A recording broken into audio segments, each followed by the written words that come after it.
Oh, welcome in, welcome in, welcome in, welcome in. This is the Joe Gaither Show right here on BamaCentral and BamaCentral.com.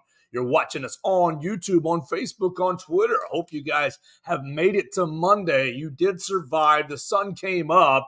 You're listening to us on Spotify, Apple Podcasts, and Amazon. Anywhere you get your podcast, you're following me on the social media machines at Joe Gaither 6, sending me your comments, questions, queries, and complaints. Oh, lots of complaints after this past weekend in Bryant-Denny Stadium. Oh my gosh, taking a big old fat L to the Texas Longhorns. And what a weekend it was here in Tuscaloosa. It was an amazing weekend. I mean, first, we'll start right there. It was an amazing weekend. You can obviously hear that I gave my all to the Crimson Tide this past weekend. My voice looks and sounds like, terrible. So we had a fun weekend, but oh my gosh, what an awful experience on the field. Let's talk about it. Let's get into it. It's going to be a big week. Hopefully, we're going to make it a better week as we roll on. We'll talk in the later parts of the week to members of the $1 Million Band. We'll talk to Roger Hoover later in the week about really everything Alabama football, Alabama athletics related, and we'll kind of see whatever we can do. I guess that'll be Tuesday, and then that'll be Wednesday with Roger Hoover. We'll try to catch up with a South Florida writer that can tell us all about the South Florida Bulls. They are 1-1, and they are the next opponent up on the schedule.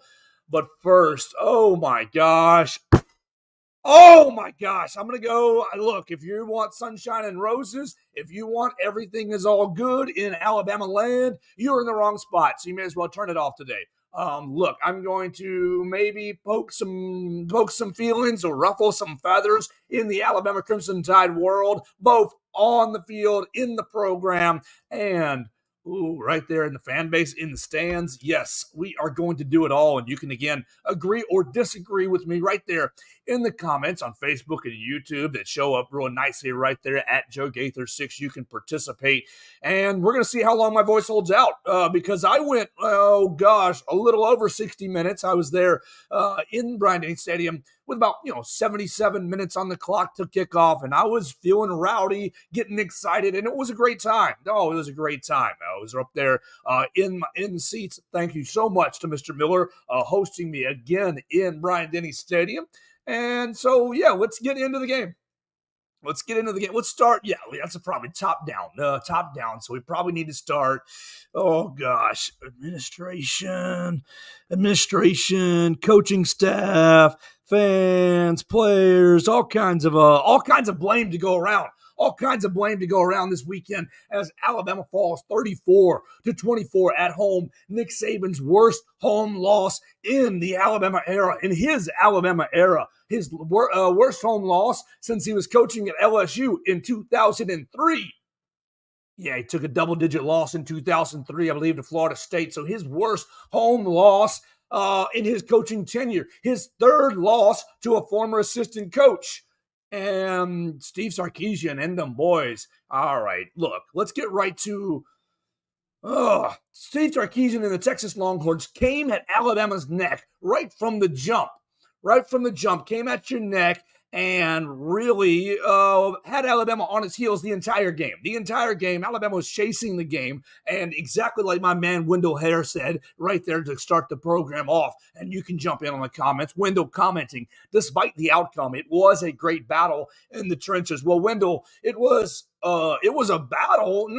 Was it a great battle? It was one-way traffic. The Texas Longhorns came into Bryant-Denny Stadium and bulldozed the defensive line and really put a lot of pressure on our offensive line. Everything that you saw last week in the Rice game, watching Texas and Rice, it looked nearly the exact opposite. Oh, well, except for the Texas defense. The Texas defense looked pretty good against Rice, but the Texas offensive line looked horrendous against the Rice Owls. Giving up 3 sacks to Quinn Ewers and giving up multiple pressures along the front, not really running the ball with great consistency. And what do? They came into Bryant-Denny Stadium and they punked us. They punked you. They punked me. They punked all of us. Look, it was college game day in here. It was college game day. It was the eyes of the college football world. Two blue bloods really colliding here in Tuscaloosa. The biggest single home game in Tuscaloosa. Okay, you can talk about LSU in 11. You can talk about LSU in 19. But to me, I'm going all the way back to Penn State in 10 because it's not often. Look, we get LSU up in here every other year.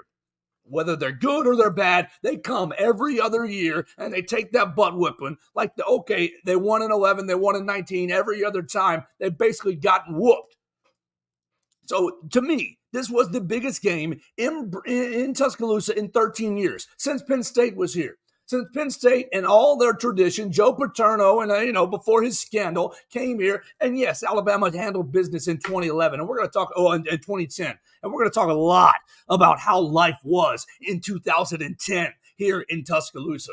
Oh my gosh, because we have had a complete shift away from what it was in 2010, what it was in 2009, 07, 11, 14, really right around 2016, 15, things started to break, things started to shift, things started to go in a direction that, is not going to be conducive to the dynasty continuing.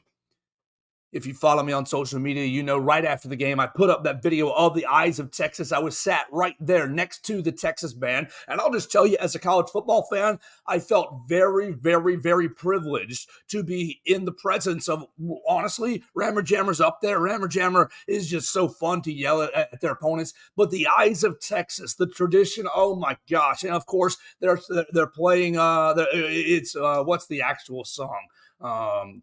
The railroad. I've been working on the railroad all the livelong day. It's that same tune. So it's a classic old-time tune. And the Texas Longhorns, honestly, I felt privileged to hear everyone up there. The eyes of Texas are upon you. And did it break my heart? Yes.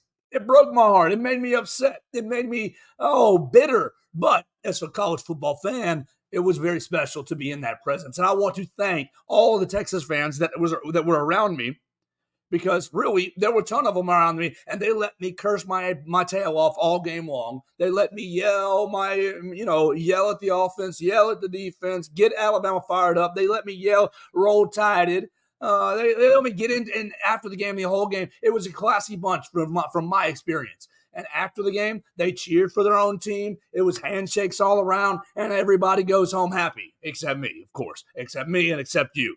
The Texas folks, oh my gosh, I was impressed. I was impressed with what they brought to the college game day atmosphere. Obviously, game day's here. SEC Nation is here. You got Barstool Sports right there on the strip. Pat McAfee broadcasting right there from the quad. It was the who's who of college football media. And, maybe I'll be out there again one day. It was a privilege to be out there on Saturday observing the greats in my industry really just having the crowd in the palm of their hands. Pat McAfee, the crowd, Bama, Bama, just right over and over and over. And McAfee, whether you like him on college game day or not, he's an absolute wrestling character. And that's what he's there for. He's a wrestling character for football. He's a wrestling character for college football. And this weekend, he put on his wrestling mask and wrestling attire for the Crimson Tide. And it was a blast to see.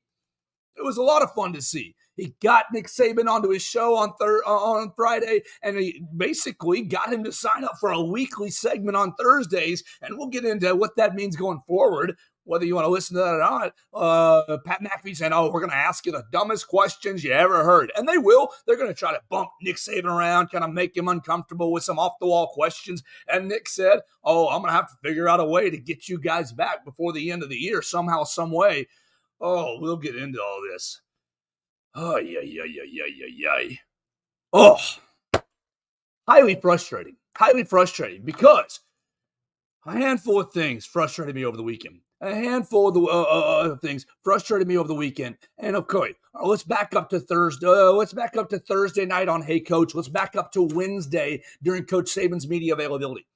Coach Saban's media availability basically called for the crowd to be into the game from the jump, and it would go 60 minutes. I'm going to go back a year ago to Austin, Texas. Whether you went out there or not, you could tell through the television that those folks in Austin were screaming their tails off the entire game. The entire game. Now, whether that was because they were upset about a call here or a call there, they were into the game the whole way. And it felt like, at least from the television product, that the entire team, the entire stadium was into it from the jump. I get in the stadium about an hour and 15 minutes before kickoff because I want to see warm-ups. I want to see Jalen Milroe. I want to see how the guys look. I want to experience the pageantry. I want to see how the crowd is going to be. And here's the deal. Was the crowd loud? Yes, the crowd was loud at points, at different points. And most of the time at the right points, it was loud. But there's a serious lack of organization, at least, and it starts at the student section. I was hollering at my interns, my old students that I used to teach. I said, "You guys got to get it going right at the start." Look, in 2009 and 11 and 7 and 8, you would have had roll tide, roll tide. Roll tide for 30 bleeping minutes. You would have had it for 30 minutes in the entire stadium, just getting into it, getting lubed up. But no, there was no organization, not until the band finally showed up with about 35, 40 minutes just to go to kickoff. The band played great job. We will hear from some $1 million band members tomorrow on the program, I believe. I think we're talking to him tomorrow. We're talking to him. We're talking to two members of the band, I believe, tomorrow morning. We're going to play it tomorrow. But look, the organization is severely lacking in Bryant-Denny Stadium. You got 100,000 people in the stands, and you can't get a simple defense, chop, chop, defense, chop, chop chant going. And look, I know where I'm sitting up there in the upper deck next to the Texas fans, you're going to get maybe a different breed of Alabama fan, maybe a different flavor of Alabama fan. It was a little more family friendly in my section, and that's fine. That's A-okay. But this is a time where this is a week. It ain't Western Tech University State College coming into town. Last year, Texas came for your neck, and they gave you an environment that was dangerous to be in for the entirety of the game. You want to know how many pre-snap penalties Texas got in this game? One. It was a delayed game that they intended to get. They tried to draw Alabama offsides, and ultimately, thank God, Alabama had a little bit of discipline right there on that first drive of the game. They didn't jump offsides. They intentionally took a delay of game. The Alabama crowd didn't affect the Texas Longhorns, and now it ain't for a lack of trying. You got your boy Zig right there DJing the entire game. You got the lights. You got the sound system. The administration's trying to do whatever they can to keep everyone involved in the game. I know the children, all their attention spans are 1 second, 15 seconds long. It was abysmal to me to have to look around and say, come on, let's all stand up. Let's all cheer, roll tide. Let's all yell. Let's all give it our all for it was abysmal. Now, of course, every time you flash to the student section, they're going crazy and all this, that, and the other. But there's no organization. There's no sense of unity. There's no sense of 100,000 voices acting as one. And it's just upsetting to see where this program has gone from the very, very tip top to the very, very bottom. Now this will go back to the top of the administration. Look, they put on a great show. Kirk Herbstreit talked about the game day ops people on Friday, basically putting on a great performance, a great presentation. You guys heard from Jason Stonehouse on my show last Wednesday, talking about his takeaway from the event, from the week number one, being the fact that Alabama, the football game, was much more than just a football game. But I think you got a huge problem in Bryant-Denny Stadium and look, it comes down to pricing people out. It comes down to, honestly, let's hurt some feelings. I mean, look, our feelings are already hurt today. So, if you don't want to get your feelings hurt, that's fine. You can listen to us tomorrow. We'll be back on the, hey, everything's going to be okay. But today, I am angry. Today, I am upset at really all of us. I'm upset at you, Nick Saban. I'm upset at you, Greg Byrne. I'm upset at you, Stuart Bell. I'm upset at you, Tommy Rees. I'm upset at you, Kevin Steele. I'm upset. And Wendell, you're about to, right there, my man Wendell Hare, nailing it down, boiling it down. People just go to get drunk. They don't want to show pride. Now, I'll be honest, I had a few beverages on Saturday night. I was there. But my mission on Saturday night was to watch the Tide play. Watch the Tide play. Welcome a blue blood program that you haven't had in your stadium since 1902. I think it was 1902. Maybe it was 1929. I saw it on a social media deal. They haven't been to Tuscaloosa in nearly 100 years. And you want to leave these Austin people with the impression that, oh, we don't want to go back. We're going into the SEC, and we're going to be afraid of going back. We're going to be, oh, gosh, we're not ready to go into the SEC. No, they're leaving Austin with their head. They're leaving Tuscaloosa with their heads feeling high.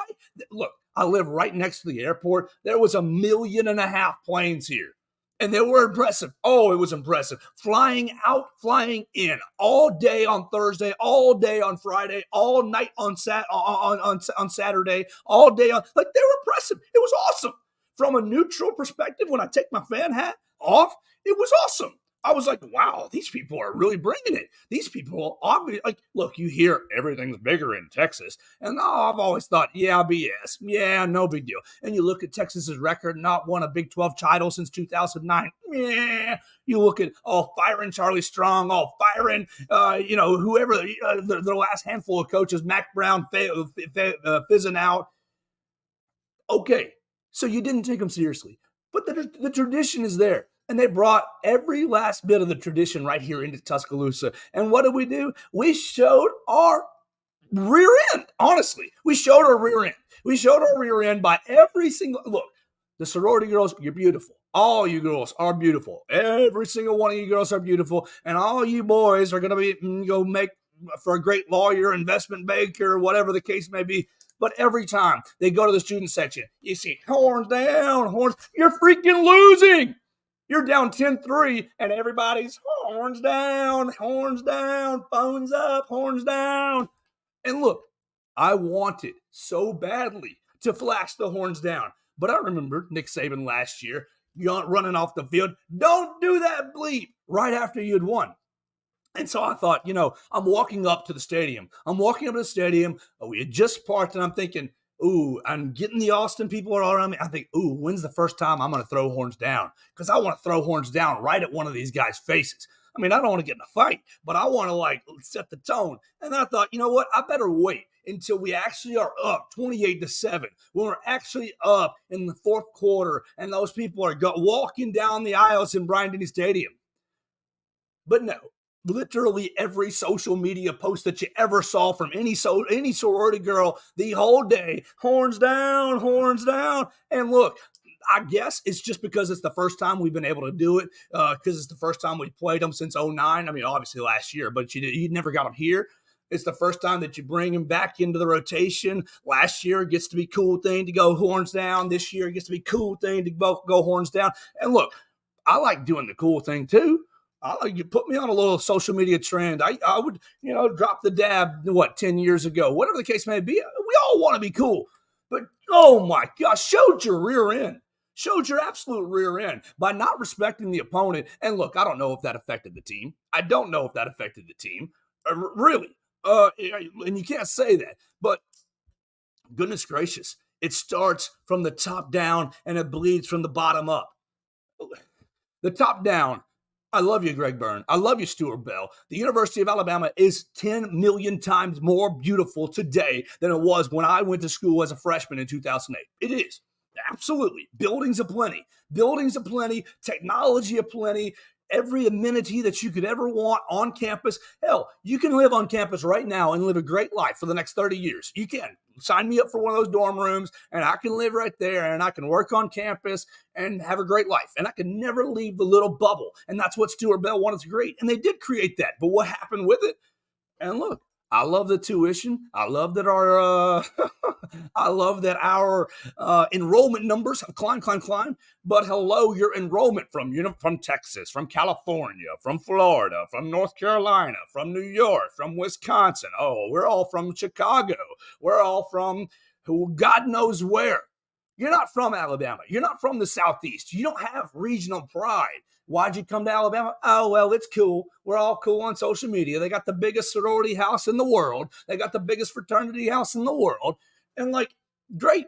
That's no problem. That is no problem. And Wendell, you just keep backing me up because goodness gracious, we're on the same page right here. It's no problem. I don't care if you're from out of state. That's fine. Come to Alabama. We'll teach you all the traditions. We'll teach you about Roll Tide. Look, I am from, you can read it right there on any of my social medias. I'm from Chattanooga, Tennessee. I have been in Alabama since 08, basically. But I'm from Chattanooga, not a native Alabamian. No. Look, I could have been in Alabama like 35-minute drive from Chattanooga, but I'm not going to sit here and pretend that I'm actually from Alabama. But what happened when I got here in 2008? Every single person taught me the very first game. I'm looking around. What's this Yay Alabama song? How do I learn it? Let me get on it. Oh, we're all doing Rammer Jammer at the end of the game? Finally? Oh, what's that? What's the worst of that? Okay, Rammer Jammer, Yellow Hammer, give them hell, I love. You ingratiate yourself into the Alabama tradition. And right now on my wall on my wall has the Alabama degree. And so I'm pretty proud of that. I'm proud of the work that it took to get there. Yes, I did take the long route. And if you are working on a degree on the long route, that's fine. Keep plugging away at it. It's no problem. Oh gosh. And like I used to, I kind of still have a little bit of y'all are sidewalk alumni Walmart fans, and I have the degree. No, give me 10 million Walmart fans who are going to be from smallest areas of Alabama, put them into Bryant-Denny Stadium where they're going to yell their tail off, where they're going to be involved in the game, where they're going to be an actual participant in the game, not the game as a social experiment. The game as I paid my $150. I can do it. Look, fine. You paid your money. You can consume the game however you want to. But I can be disgusted at the way that you consume the game. I had a family right in front of me. They had their radios on the entire game, and that's fine. Listen to Eli Gold. Listen to Tyler Watts. They're great at it. That's what they sell the radios in there, but they sat on their tails the entire game. Just listening to Eli Gold and watching it. What are you doing here? What are you doing here?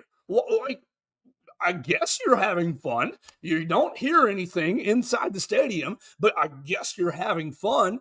Okay. And I looked over to my right and over to and I almost put the pictures up. I did almost put the pictures up, but I didn't want to embarrass anybody. I looked over to my left. I looked over to my right. It's about to be third and change. It's about to be fourth down. Look, how many times did Sark go for it on fourth down? What, 3 times? He went for fourth and goal, right? That went out of Xavier Worthy's hands. Lucky. He went for fourth and medium in the first quarter. Like, this is the time you set the tone, and everybody's sitting on your tail. Not everybody. Obviously, the student section going crazy. And look, I'm gonna get people in my comments saying, "Oh, well, Nick Saban said thank you to the crowd. Nick Saban said the crowd was good." Look, when's the last time you heard Coach Saban criticize anybody? Anybody that's going to give him money, anybody that's going to give the athletic department money. Let's say it that way. When's the last time Coach Saban has said, "Oh, play for 4, stay for 4"? When's the last time he criticized the students? I mean, the students showed up. They did, absolutely. But you know what really upset me? I was told that, "Oh, we're putting all the Texas people in the upper deck." Cool. I talked about that last week. I told you all that I didn't really think that was a very classy move. That's not very an Alabama move. That's not where champions are made move. We don't care. But that's the case. That's the way they did it. That's fine. But when I looked down into the lower bowl, there was a hell of a lot of orange. A lot of orange. And so what does that tell me? As a one-to-one, let's connect some dots thinker, it tells me that, Johnny Patriot, Johnny whoever, Billy whoever, Sally whoever, put their tickets up on StubHub and let them go for the highest bidder. Let them go to whoever's going to pay for them. And look, there's nothing wrong with that, but it's going to go back to my big point that the administration has priced people out. The administration has made the game day experience way too, shiny. I love the lights, shiny toys, and not about the meat. Look, I love birthday cake. I love it. I love birthday cake. I love cookies. I love brownies, but you cannot live off cookies and brownies. You cannot live off of, I'm going to, you just cannot live off the, you got to have some substance. And of course, a lot of the amenities is there to attract the kids and keep the kids there and make it fun, make it a party environment. Because Alabama used to be blowing teams out 55-7. Last week against MTSU, it's 56-7. Now they didn't leave last week because this team right here, Alabama's 2023 team, has a ton of intrigue and more intrigue today on Monday than they did last Monday. Last Monday, I was getting right here onto this program and saying, okay, everything the guys have talked about is actually happening. Everything the guys are actually talking about is manifesting itself on the field. You had Tyler Booker and J.C. Latham. We're going to be more physical this year. We're going to impose our will this year. We're going to run the ball. You have Dallas Turner. We're going to get back to the Bama standard. Oh, we're going to play to the standard. Kevin Steele coming up for his media coordinator deal in early August, talking about the standard was set when I got here in 2007. Great. All the adjectives, all the words on last Monday felt true. This Monday, I'm wondering if you lied to us. I'm wondering if y'all lied to yourselves. I'm wondering if you know even how to get back to the Bama standard. I'm wondering what the Bama standard is. Think about it. When's the last big game Alabama won? Seriously.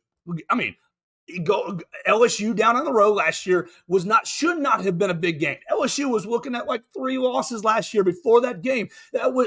Alabama walked into Death Valley a 10-point favorite against Jaden Daniels and first-year coach Brian Kelly, and they straight up upset you. Okay, going back further, you go up to Neyland Stadium, you're playing a top 10 matchup against Tennessee. Tennessee finally feels like they're back. You know what 09 Alabama would have done? What 10 Alabama would have done? What 11, 12, and 13 Alabama would have done? Oh, Tennessee, you're back. That's cute. Here, take this 30-point L because we're going to shut you out. Take this big old demoralizing loss and realize how far not back you actually are.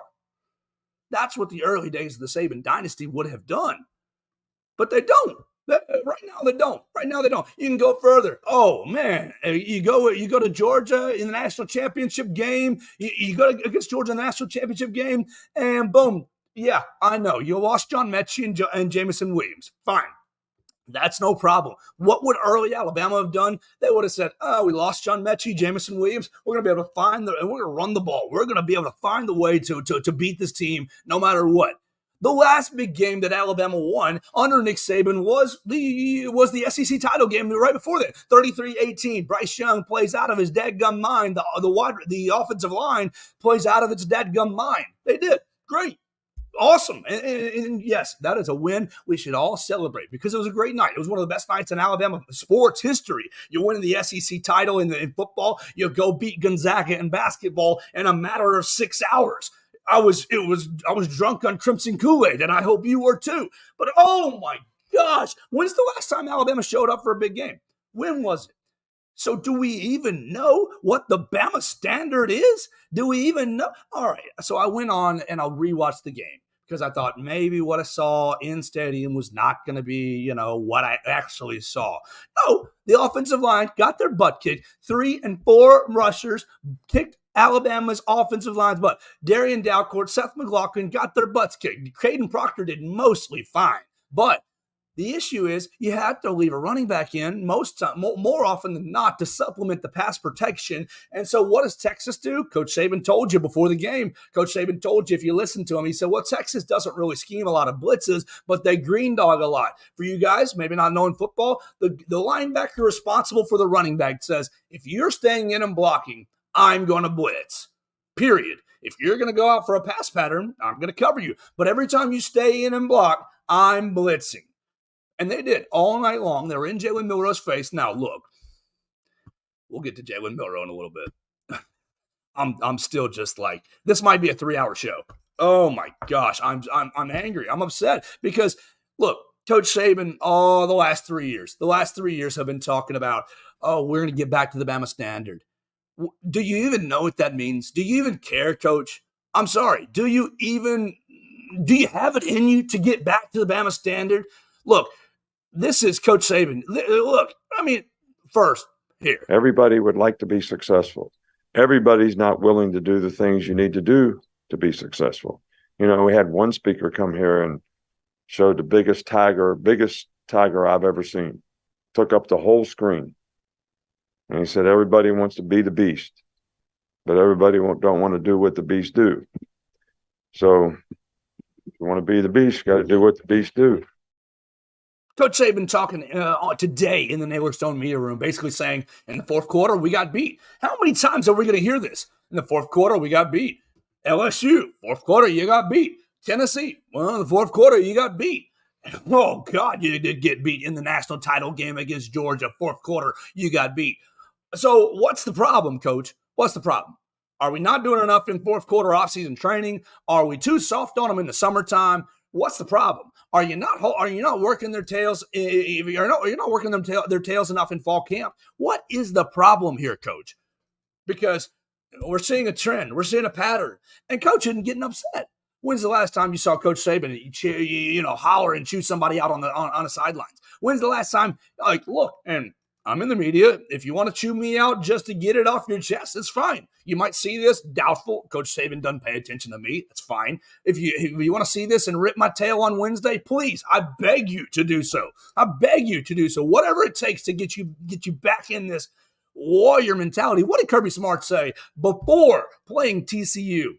Before playing TCU for the second national title, he said, we're going to go hunt. We're going to go hunt for the 60 minutes, and we're going to go hunt and take our national championship. This is after they'd already won one. After they'd already won one, Kirby is still starving. Kirby is still an emaciated man trying to feed a fan base that's been 40 years without food. A fan base that is ravenous, a fan base that wants to stay for 60 minutes, a fan base that gives money to their NIL program, a fan base that now you see them on social media. They're loud as hell. They're loud. They're loud, and you got to deal with it because they're winning. And Wendell, I think you're right. I think you are right, but here's the difference. Kirby Smart, I think, still coaches to that same really tough standard where he's chewing his players for the smallest things. We're up 65-7 in the national title game, and I'm going to chew my players for one little thing because it's going to set the tone for the next year. Kirby's not afraid of the daggum transfer portal. He lost Tresman Marshall, no big deal. He lost A.D. Mitchell, no big deal. Look, A.D. Mitchell tore Alabama apart on Saturday. He lost Jermaine Burton, no big deal. He's losing players to transfer portal, but he don't care. He lost Barry Alexander to USC.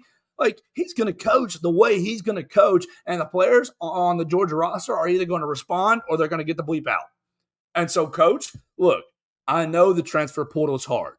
I know the transfer portal makes things tough. I know you get loyal to your players. I know you like to develop players over the course of 3 and 4 and 5 years, depending on how long they're here. I get that. I'm loyal as well. Look, why did I want Jalen Milroe to be the quarterback? Because he's been here already. He's been working hard. He's represented Alabama well so far. I didn't want Tyler Buchner to come from Notre Dame, daggum mercenary. Look, same thing applies for the wide receivers. When Jamison Williams got here, right before he got here, I was like, man, this guy, we don't need him.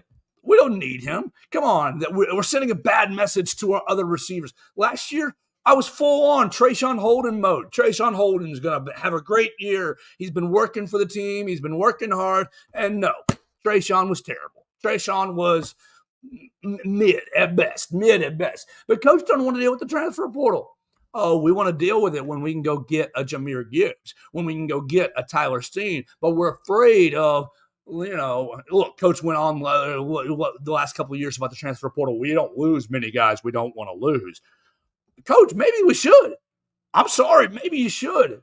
It's a new day in college football. Look, Colorado, they got a big win against Nebraska. They're not that good of a team, but they're going to get a lot of hype. They might end up, they're going to be what? They're second, third, and fourth in the Pac-12 behind Utah and USC. Yeah, they're going to have a decent year, but they're not a great team. They're not like a great team. What did Colorado do when Deion got there? He sent 50 bleepers and 50 dudes out the door. And he said, I'll just go get, this guy from the portal, that guy from the portal. I mean, half my Jackson State team, of course, that helps. But, he just went out and murdered the transfer portal. You saw Florida State do the same thing. Florida State's top 2 receivers right now from other programs. So, look, you got to get with the times or not. And if guys want to transfer out, let them.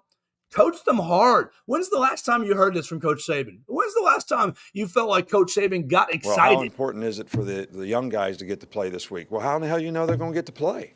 I mean, what makes you think that you can just assume that they're going to get to play? Because you're assuming that the other team is not very good. They do have a Division I quarterback. He plays like a Division I quarterback, and they're very, very productive on offense, and they do a great job of executing what they do. And if we don't play good against them, you all don't remember the Georgia Southern game, do you? I don't think we had a guy on that field that didn't play in the NFL, and about 4 or 5 of them were first-round draft picks. And I think that team won a national championship, but I'm not sure. And they run through our like through a tin horn, man, and we could not stop them. Could not stop them. Could not stop them. Because we couldn't get a look in practice. We didn't practice it right. All right, and everybody said the same thing in that game. Y'all took a week off. All right, this wasn't important. All right, so it's not important to anybody else. It's got to be important to the players, and it's got to be important to us. Everybody gets all excited about the beginning of the season. You get excited about getting married. All right, but after you're married for a while, you got to have a process to make it work. All right, and no matter what happens, we need to have a process to make it work. And every game that we play, can't assume anything. I don't even know what you asked me, but I just wanted to say that. Did anybody see that game? You saw that game? Yeah. I think we'd given up like 300 yards rushing the whole season in 10 games. That's like 30 yards a game. And all anybody wanted to talk about was how dominant the front was and how nobody could run against us. They got 300 yards rushing in one game. You don't remember that?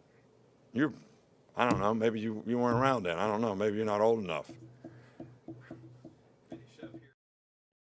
That's what it comes down to. I mean, that's a twofold comment. One, Coach, where's that fire? Where's that fire from you? Where's that fire from you that sets the tone for this football team? I mean, Coach today said, I'll be very surprised. I'll be very shocked if the team doesn't respond well. What evidence do we have now over a 12 to 18 month period? What evidence over an 18-month period do we have that Coach Saban and his boys are going to respond? Look, you played terrible against Tennessee. And then you cruise through parts of your season last year that were, against mediocre teams that are not as good as you, Simple. This week you're playing USF. They're not as good as you. You can roll out there blindfolded. They are not as good as you. I'm sorry. I'm not going to sit here and pretend like USF is going to give Alabama a challenge this weekend. I'm not going to play that game. But the problem is, you go and you get a lull. Oh, last year you erased the Tennessee loss. We beat A&M close. Oh, you take care. Look, okay, great. And then you're going down to LSU, and they're not as good as us. You didn't learn any lessons. And then, look at them beat Kansas State in the bowl game. That just surely means that everything sets up for 2023, that everything's going to be fine. Even though they're losing Bryce and Will, everything is going to be fine. And people believed it. Kansas State was never going to beat Alabama in the Sugar Bowl. Come on. Oh, what a joke. What a joke. And I feel like a fool believing the MTSU game was any sort of semblance of valuable football, any sort of semblance of football that would indicate this past week against Texas is going to be good. I was foolish. Now, granted, I did take Texas plus the 7. So, yay, winner. Who cares? Who cares? And so it goes back to, do you want to be the beast? Do you want to be the beast? You got to do what the beasts do. Now, think about it. Look, I can't control Coach Saban. I don't want to control Nick Saban. Coach is very smart. He's much smarter than I am. He's a great organizer. Look, he's got everything he needs to get this right. But he's got to look in the mirror a bit. He's got to look in do I still have the fire? Do I still have the hunger to be great? Coach has been talking a lot this offseason about internal and external motivations. And he's been talking about, do you need to be externally motivated? Coach, do you need to be externally motivated? Is this a you thing? Is this a players thing? Who needs to be externally motivated? Now, look, going back to earlier, the fans, I got so many people in my comments about, well, of course I'm leaving, because I said you guys are soft for leaving. You can look at it on Joe Gaither 6 on the Twitter machine. I said, you guys are soft for leaving. A shame on you. I stayed until the Texas man left because I felt like, one, the Texas people deserved that respect because they came all the way from Austin and they came for your bleeping neck and they got it. So respect your opponent. And so, two, I stayed because the pageantry of their band and of their fans, it was kind of magical to see. They were so happy. They were so excited. It's Sarkisian's greatest win. Okay, so I stayed for all that. But I stayed because that's what I signed up for when I said I'm going to the game. I said, and Coach said, be ready for a street fight. You can hear my voice. I was ready. We're ready for a street fight. Not everybody was ready for a street fight. Not everybody was desperate to win the way that the fan base was desperate to win in 2007 and 8 and 9. I mean, even before that, think about it. Think about what you experienced, and maybe you didn't experience it because you're too young. Think about what you experienced with the Mikes. I mean, Shula was a great man. He was a good man, and he's an Alabama man. And so I appreciate Mike Shula for getting Alabama through the probation years. You're a good person and a great man, honestly. And a pretty fine offensive coordinator. He's made a great career in the NFL as an offensive coordinator after coaching here at Alabama. But really, the desperation, I wrote this down in the 2007 spring game. The 2007 spring game that Nick Saban got hired, 92,000 people showed up. 92,000 people showed up. And the same, 90,000 people show up in 2010, 92,000 in 2011. And then it drops off hard. You win two national championships and it drops off. 78, 73, 65,000. Then it goes up in 2016, 76, 74, 62,000 in 2019. Okay. No 8A in 2020. Bleep you on you, COVID. I'm sorry. But look at this. 47,000 in 21. 31,000 in 2022. And they wrote down 58,000 for 2023. I don't know about all that. Is the hunger still there for you? Are you desperate to win? Are you willing to do what the beasts do? Because everybody takes their cues from you. Of course, Nick Saban runs the program. They run the program, of course. And Nick Saban will like to say that we don't care about fan noise and we don't care about this, that, or the other. But there's a reason Coach calls it rat poison. It matters. It matters. Whether you're showing up, you're staying for 4 quarters. Coach used to always get on to the students for not staying for 4 quarters because he wanted his backups to feel like they're playing for Alabama football. And when they're blowing the other team out 38-7, does it still feel that way? No, it doesn't feel that way. It feels corporate. It feels like out of town. It feels like, oh, all these students don't understand the tradition. They don't understand. And look, is it just going to take an 8-3 season, or an 8-4 season? Excuse me. Is it just going to take a 9-3? Is it just going to take finishing third in the West before you believe it? Because you can say, oh, Joe, you're full of crap. It doesn't matter if we show up or not. It doesn't matter. Coach Saban should get. Look, I saw that a ton. Coach Saban doesn't deserve my respect tonight. These players played like crap. They don't deserve for me to stay for the 60 minutes. Well, first off, let's just think logistics. Here. You've already been in the stadium. For, look, I was there from 4:50 until what? Whatever time, right at 10 o'clock, I think. So, look, you're already there for 5 hours. And let me just tell you, when I walk down the spiral, that takes me 10 minutes or so. And then I walk to my car, that takes me 10 minutes or so. And we're trying to get out of the parking deck. That took 35 minutes, 45 minutes. No hate on that. That's not a complaint. These are just logistics. So what did you gain at all by leaving with 4 minutes on the clock as Texas is literally running the clock dry? You didn't gain any time. You didn't get home any faster. You didn't get home any faster at all. I promise you. And if you did, it was a matter of 10 minutes. And do you really think, look, I got to sleep about 2:15 on Saturday night because I was so keyed up. I was with some buddies and we were all just back at each other. And then when we finally went to bed, it was 1:30 and then, okay, fine. It's time to wind down. I got to bed about 2:10. And look, if I had left the stadium 10 minutes earlier, 5 minutes earlier, I still would have been in bed at 2:10. Wherever you live, whether you live in Huntsville, Mobile, whether you live in Atlanta, wherever you live, it doesn't matter. Whether you live right up over the border in Mississippi, you didn't get home that much faster by leaving. You didn't get back to North River that much faster because you left. I'm sorry. You didn't get home or to wherever the heck you are. You didn't get back to Gordo that much faster because you left. You didn't gain anything. I'm sorry. Don't be a fan. Go look. There are thousands of fans that will go and maybe they can't all pay the price that you paid, but they're going to give everything they have in that period of time to support Nick Saban and to support this program. Is the desperation still there? No. When's the last time you heard this from Coach Saban? Trust your preparation. Your ass is prepared for this for 365 days. I think about that locker room. Think about getting our opportunity. All the you went through this week to get ready for this game. Now is when you pay the price. You go out there with energy, enthusiasm. Hey, guys, ain't nobody in this room should be cautious.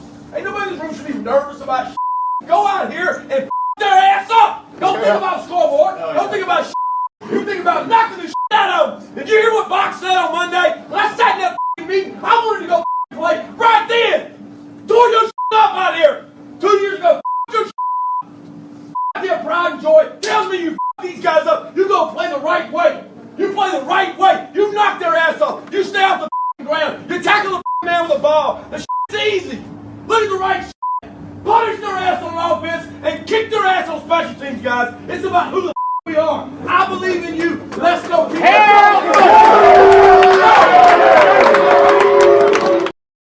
I'm sorry.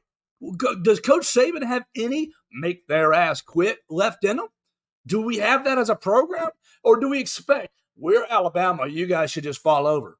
You guys should just bow down and fall over. We're Alabama. I'm sorry. Yeah, I know, Texas. Yeah, we beat you last year in controversial fashion. Welcome to town. Welcome to our Tuscaloosa cocktail party. Welcome to our, we got College Game Day. We got Barstool Sports. We got all these people. Everybody wants to come to T-Town, Titletown. Y'all fall over for us. Absolutely disgusting. Okay. All right, where am I at here? I got so many other things. Is it time to talk about Jalen Milroe? All right, let's talk about Jalen Milroe. First, Jalen Milroe needs to play better. Hear that first. Jalen Milroe had a bad night on Saturday. Yeah, he did. But, and there's always a but, and it's always more than just the quarterback. You hear Coach Saban, and he is right, philosophically right. The quarterback's going to get more credit when we win than he deserves, and more blame than he deserves when we lose. And the same was true on Saturday night. Now, Jalen, oh gosh, the 2 interceptions that Jalen threw were 2 of the ugliest interceptions that have been thrown in an Alabama uniform in probably, Takes me back to Tua throwing the pick 6 in the national championship game against Clemson.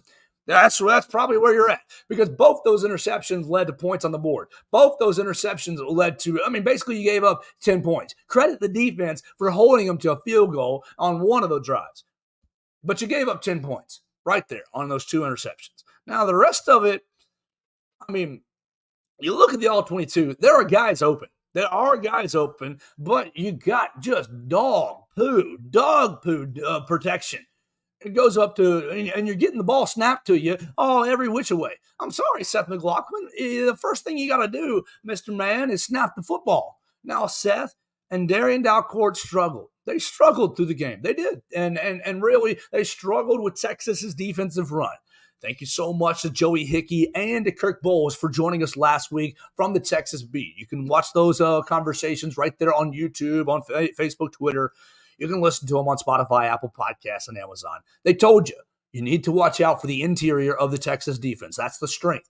And Darian Dalcourt and Seth McLaughlin, oh my gosh, they struggled hard. Now, Coach said today that he thought that they were too, quote, soft setting in their pass sets. And yeah, they were. Jalen Milroe was having pressure in his lap all dadgum night. And now part of that is due to, okay, they think this kid can't throw. Let's pressure him. Let's get after him, make him make some bad decisions. Credit Pete Kwiatkowski for that. Credit him. Yeah, great play. Great moves. Unbelievable how just the schemes, the opposite schemes. Look, it goes into Texas came into Tuscaloosa with no fear.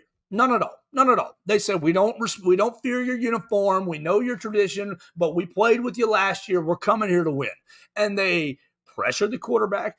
Look, you had good success early running the football, but that dried up. And it did dry up. You can say you abandoned the run game, Tommy Rees, this, that, or the other. The only thing about Tommy Rees that really drove me nuts, over 2 weeks now, you don't have a ton of quarterback run.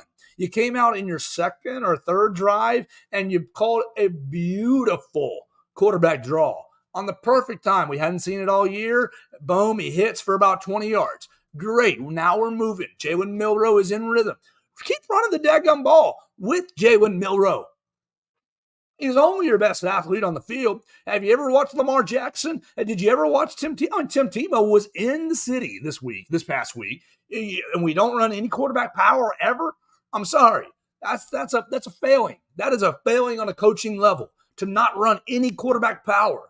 Now, Tommy Rees basically said in the springtime, in the spring or in the fall, that he's coming here to run the Alabama offense, and he's coming here to integrate his philosophies into the Alabama offense, and he's coming here to take advantage of the skills that they have. They're going to tailor the offense to the skills that you have. Well, hello, Jalen Milroe is probably, I love you, Jace McClellan, but Jalen Milroe is your best runner with the football in his hands. He is. It was absolutely disheartening to see Tommy Rees not call very many quarterback runs. Did you ever call a speed option? Did we ever get into the I formation? Hardly. Did we play a lot out of 12 personnel? Not really. Excuse me, my throat's about to go crack. As my throat's about to crack, listen to Coach Saban talk about we didn't get any pressure on the other side. We didn't get any pressure on their quarterback. We're trying to play so we could cover their receivers and rush 4 guys, and we didn't affect him at all. And, the third down stuff that we did do, they did a good job of moving the pocket, picking us, and playing man-to-man. And so we didn't do a very good job of affecting their quarterback. And Coach Saban, you and Kevin Steele called a scared game plan. I'm sorry. I think back to when I was a child.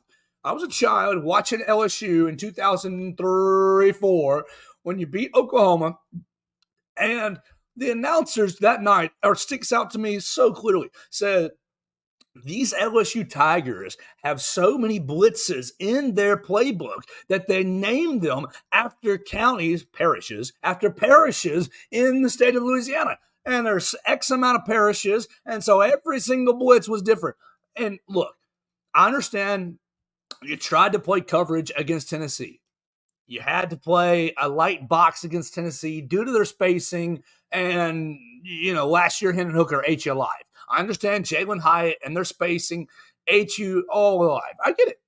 But I don't understand how you can watch last week's Rice game. Look, I know it's just Rice, but what did Rice do to put pressure on Quinn Ewers? What did you hear from Kirk Bowles and from Jeremy Hickey?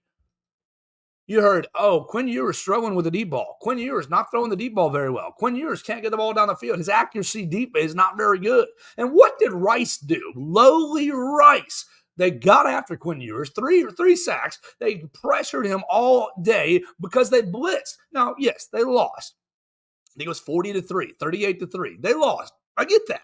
That was not a winning formula for them. They couldn't do anything offensively. But how in the world did you watch the Rice game and think, well, we should just play coverage?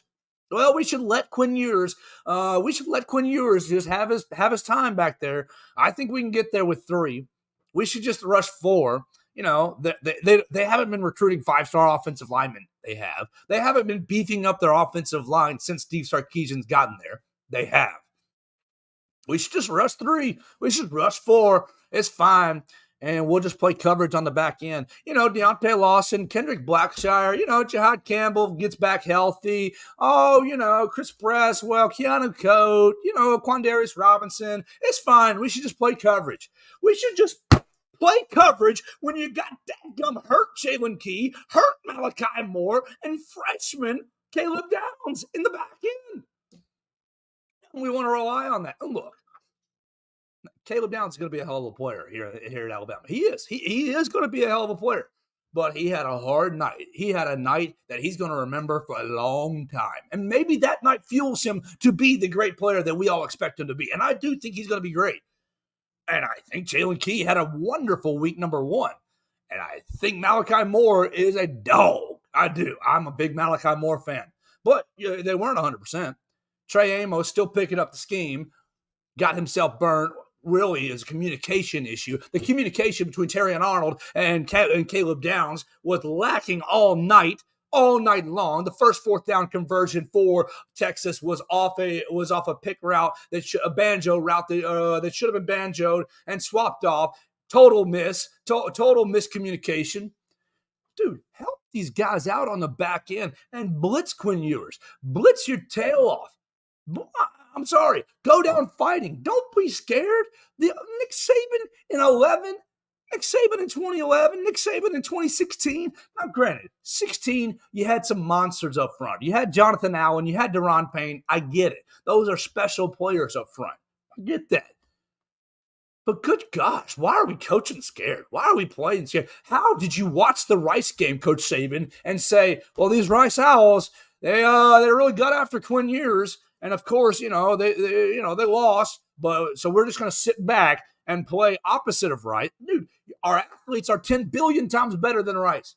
Deontay Lawson, oh gosh, I think he's going to be. I love him as a person, and I was very high on him going into the season. And he does seem like he is leading the defense. Week number 1 was nice, but goodness gracious, struggled in pass coverage. If we're all struggling in pass coverage, blitz them. Get after them. Put Quinn Ewers on their tail. Quinn Ewers stayed comfortable all night long. No pressures, no sacks. Oh, gosh, it was awful. And it goes back to me wondering, Coach, do you still have it? Do you still have the juice to say, you know what? Steve Sarkisian's coming in here. He kind of knows what we like to do. He's got a great offense. Xavier Worthy's a hell of a receiver. I think Adonai Mitchell is better. I think Adonai Mitchell is more complete. Oh, my God, the catch that Adonai Mitchell made on Kool-Aid McKinstry over his shoulder down the sidelines late in the game was just gorgeous. Was next level. It was impressive.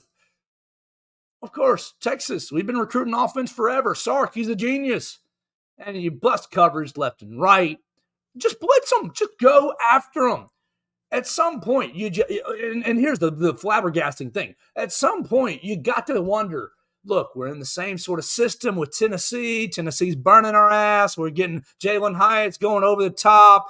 You're getting, what's the definition of insanity? Wendell Ware, Troy Williams, CJ Williams, the definition of insanity is doing the same thing, expecting a different result. That's what happened in Knoxville. And you got burned over and over and over. Okay, fine. Let's take it as a lesson. We don't want to waste a failing. We don't want to waste a failure. Coach, I'm with you. Let's not waste a failure. Let's try, when's the last time we saw in-game adjustments on the defensive side of the ball? I'll wait. Now, you don't need it against Western Tech University. You don't often need it against MTSU. You don't need it against Mississippi State. You often don't need it against Arkansas. Who cares about those games? Alabama fans aren't caring about those games. I mean, yeah, they're going to care about them if they lose. But come on, what Alabama fans are going to hear for the next, at least 2 years until Texas and Alabama play again is, we kicked your butt at home. And they did. So do you take it, Coach Saban? Are you going to learn lessons? Are we going to make adjustments schematically? Are we going to, look, if the scheme's too complicated, fine. I'm not going to say it's too complicated because I'm not in the building. But if it is, fine. Simplify it. Simplify and attack. You got the best athletes in the world. You're recruiting the best football players year after year. Look, I trust the recruiting rankings. I mean, they're not exact science, but I trust them. You're getting the best athletes in the country year after year. You got some people getting a little rowdy online that you got to recruit more kids in Alabama. There might be some merit to that, more kids that care about the A. But the fact of the matter is, you are recruiting at the very top level. You're basically choosing. You're basically picking and choosing. So put them into positions where they're going to succeed. Don't sit back there and look. I wasn't very good on defense, but what made it very hard as a defender was not knowing what the offensive players are going to do. If the coach said, Joe, I'm going to have you blitz this down, that was something I could do. You tell me what I'm going to do. I'm going to envision it. I'm going. And granted, average and the athlete, definitely very, very average, below average, people might argue. And I'll give them that argument. That's fine. Coach, you've got Deontay Lawson. You got your man. Look, Kool-Aid, if Kool-Aid's a first-round draft pick, which he is, if Kool-Aid's going to be a top 15 pick, which he is, if Caleb Downs is a future first-round draft pick, I believe he might be, if Dallas Turner is probably a top 10 pick, which he will be, use them. Throw them out there. Throw them out there and just let them go. Unleash the – look, I hate to bring it all back to Georgia. Take the collar off and let the dogs eat. Gosh, I'm just so frustrated, and I'm just really wondering if this is really the end. Now, we'll see. We'll find out. Well, we will find out as the season continues. If you listen to the program at all throughout the offseason, I kind of have been on the track that the Texas game isn't the be-all, end-all, and it's not. We're right here at an hour. I'm probably going to go a while longer, and I might just break this up for the podcast edition, but for YouTube, I'm going to keep it rolling here. I got couple more notes here to hit, and my passion is feeling. Actually, I got something to do at 4:00, so I got to get out of here in a couple minutes. But look, the season's not over. The season's not over. Everything's in front of you. Everything is right there in front of you, and you can still win a national championship. You can go win win the West, and you can go to the SEC championship and play Georgia. Everything is right there in front of you, and it's fine. Will you make it fine? Will you make Saturday night fine by responding well, by getting back to the standard, by not accepting this? Don't accept this. Don't accept the poor play, the soft, that's the nicest way I could put it, the soft play, the soft attitude. Look, Coach, if you need somebody to curse them out, I know a dozen and a half people that'll get in there and curse them out. You just tell us what you want to say, and I'll give you the fire. Look, if you need to go get a Scott Cochran who's yeah, if you need to get somebody that's just going to be hype man, we can find them. They're all over town. We can find them. You're going down to South Florida this week, and here's the time. Because Ole Miss is coming next week and the SEC play starts. Ole Miss, number one in my power rankings right now on BamaCentral.com. You can read that right now. I dropped Alabama all the way from 2 to 6 because they played poorly. Granted, you get a little grace because you played a top 10 team. You played a blue blood program. A little more grace there, and you didn't get blown out like LSU did against Florida State. But Ole Miss, they put up 77 points against the FCS team. No one cares. They went down on the road and they beat top 25 Tulane. You may say you don't care about that, but that's a nice win. That's a nice win. And let's all be honest with ourselves. Lane Kiffin and Pete Golding, they would gouge their own eyes out to win this game. Seriously, they would get. I believe it. I believe if you sold Pete Golding, if you cut off your ear, you'll win in Tuscaloosa. That ear would be off in seconds. He'd get a hacksaw to his ear. Whatever the price is, Lane Kiffin and Pete Golding want to pay it to win in Tuscaloosa. It's Alabama. Are you willing to look, Coach Saban? Are y'all willing to bleed? Will you have will you sacrifice a small paper cut? Will you give a little bit of blood to win? Will you do what the beast do? You want to be the beast, you got to do what the beast do. Are you willing to do what the beast do? And the fans, 2 weeks, you come into Tuscaloosa, you're going to have to welcome Ole Miss. You're going to have to welcome Lane Kiffin. Whatever feelings that you put out online about Pete Golding over the last 3 years, here's your chance to legitimately yell it for 3.5 hours at his players and prove yourselves right. And they're going to need you. This is not Bryce Young's team. This ain't your daddy's Alabama team. This ain't 09 Alabama team that is self-motivated. This ain't 2011 Alabama. This ain't 2016, 2015 Alabama. These guys need your support. This isn't hey, y'all play well so I can cheer. Y'all play well so I can enjoy myself. This team needs you. Literally, they need you. They need your positive energy. They need your support for 60 minutes. Now, granted, they played like bleep on Saturday. They played so bad in so many different areas. If you want to see a kind of in-depth breakdown of the game, it's on my Twitter page right now, my replay with little cuts right there at Joe Gaither 6. We will be back tomorrow. I'm going to talk to a $1 Million Band member, I think 2 of them, tomorrow on the program. And I'm going to continue this conversation. I'm going to continue talking about where Alabama is in the standards, where Alabama is as far as future of college football, as far as future of this program, future of this season. You got 2 weeks to figure out if you're going to play with Jalen Milroe, if we're going to tailor the offense to his skill set. Can he read a defense effectively? Are you going to protect him? Offensive line. Are you going to be the physical offensive line that you said you were going to be? Dallas Turner, are you going to be the best defender in the SEC like you said you were going to be this summer? What are you going to do? This is your time. This is your chance. Look in the dadgum mirror and decide, Alabama. What are you going to do? You had Josh Pate pick you for a title. You had Kirby Herbstreit pick you for a title. And Josh Pate talking about the meanest, biggest, baddest offensive line I ever seen in my entire life. Okay, are you going to play like it? I know offensive line play is very nuanced. It's very difficult to master. I understand that. But it's time for the 5 fingers to play like one fist and to start imposing their will. And, of course, they're going to do it this weekend against South Florida, but that doesn't matter. What matters is when you start getting the SEC play, when Ole Miss is coming through for your throat in 2 weeks, which they will be, will you respond, offensive line? Will you respond, Alabama fans? Will you respond in kind? Look, Kirby Herbstreit talked about when Alabama fans feel threatened. When Alabama fans feel threatened, they respond. I didn't feel like that on Saturday. I felt like it in spurts. It's 3rd down. And, of course, the crowd goes wild. But what happened on 1st and 2nd down? What happened? How many many pre-snap penalties did you guys force in Bryant-Denny Stadium? One. Actually, none, because Texas took the delay of game on purpose.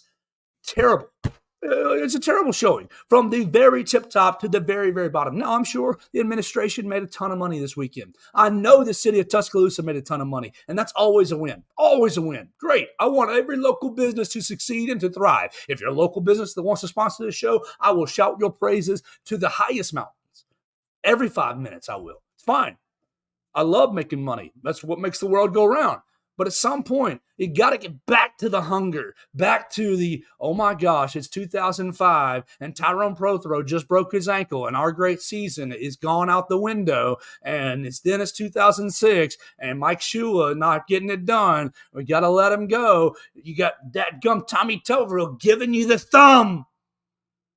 How many more are you going to take? Will Kirby give you? You're not going to see Kirby this year unless you play well. Will Hugh Freeze? Oh my God! Imagine how sick you're going to be. Imagine, this is Texas. We won't see them again for a couple years, and yes, their program is kind of like ours in history and tradition and branding. But will you live? Will you be fine if Hugh Freeze beats you on the first year after going last in the SEC last year? Will you be okay? Oh my gosh, because that's what it's going. You're trending to go out to go out to A&M. I know they lost this past weekend to Miami, but you're trending to go out to A&M. Don't take that loss seriously. Remember the last time you went out to A&M against a 4-3 football team with a freshman quarterback who was not good for the first couple of weeks and played his tail off and beat Bryce Young. It's really right now. Coach Saban said it in the media room earlier today, saying the future is now. Well, Coach, do you believe it? Are you going to be that leader? I don't know. I hope so. Look, I'm getting a little bit out. Look, it used to be every big game I'm picking Alabama, period. No matter what. I'm just drawing up my own score. 34-20. 31-17. No way, Jose. I'll tell you, I had a little gut feeling right before the game, this might not be a good night. But I ignored it. I said, no, we are Alabama. I'm going to get into this game. The video screens are doing the history. It's fine. And the history was great. You heard it. This is not the end. This is the beginning. Well, buddy, I don't know if that's true anymore. We'll be back tomorrow with another edition of the Joe Gaither Show right here on BamaCentral, BamaCentral.com. You're watching us on YouTube, Facebook, Twitter. Follow me at Joe Gaither6. Tell a friend about the program. If you were upset by anything that you heard today, drop a comment, question, query, complaint. It's totally fine. I will respond to it. If you liked what you heard, share it to a friend. If you hated it, share it to a friend. It's no problem. We'll stir up any interaction that we can get. I enjoy being wrong. I enjoy being right. But mostly I enjoy you guys and interacting with the fans. So I'll be back tomorrow with two members of the $1 Million Band, and this conversation is going to continue. We're playing South Florida, but this is about to be a 2-week conversation until you see what the team does against Ole Miss. So for you guys, the viewer, the listener, I love you so much. I'm Joe Gaither. I'm taking the dog out, and we're going on a long walk, and I'm contemplating the meaning of life. I hope you have a great day. I love you so much. We'll be back tomorrow with another edition of the Joe Gaither Show on BamaCentral and BamaCentral.com.